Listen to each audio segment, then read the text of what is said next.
निकल के आ रही थी। भ्रष्टाचार को लेकर हमारा बिल्कुल स्पष्ट मत है। हमारी नीति बिल्कुल जीरो टॉलरेंस की है। किसी भी कीमत पर देवभूमि में भ्रष्टाचार स्वीकार नहीं किया जाएगा।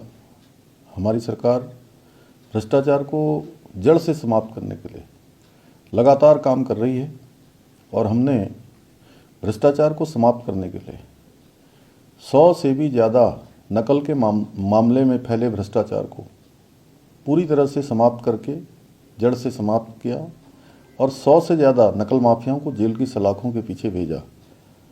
इसके अलावा भ्रष्टाचार के अन्य मामलों में भी 200 से अधिक लोगों को अभी तक 1064 जो हमारा टोल फ्री नंबर है, उस टोल फ्री नंबर पर शिकायत मिलने पर गिरफ्तार किया गया विजिलेंस के द्वारा। हरिद्वार नगर निगम में भूमि खरीद घोटाले का प्रकरण जैसे ही मेरे संज्ञान में आया, तत्काल हमने शासन से एक वरिष्ठ अधिकारी के नेतृत्व में जांच बैठाई, जांच दी उनको और जांच की रिपोर्ट आते ही भूमि विक्रेताओं के बैंक के खातों को सीज किया गया है। कई अन्य कर्मचारी जो इसमें संलिप्त पाए गए हैं प्रारंभिक रिपोर्ट में, उन सभी को सस्पेंड किया गया है। जांच रिपोर्ट प्राप्त होने पर उसकी समीक्षा की गई और समीक्षा करने पर तत्कालीन नगर आयुक्त, तत्कालीन जिलाधिकारी और प्रशासक सहित 7 लोगों को आज निलंबित करते हुए पूरा प्रकरण विस्तृत जांच के लिए विजिलेंस को सौंप दिया है।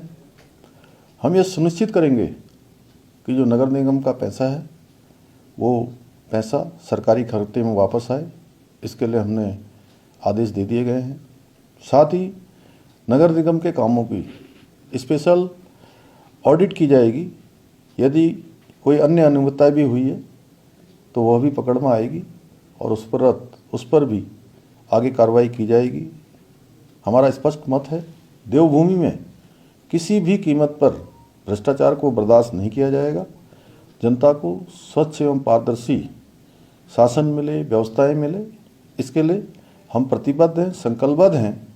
आदरणीय प्रधानमंत्री जी का जो बाबा केदार की भूमि से उन्होंने पूरे उत्तराखंड वासियों को और देशवासियों को संदेश दिया था, उनके मुख से शब्द निकले थे बाबा केदार के धाम में कि 21वीं सदी का तीसरा दशक उत्तराखंड का दशक होगा।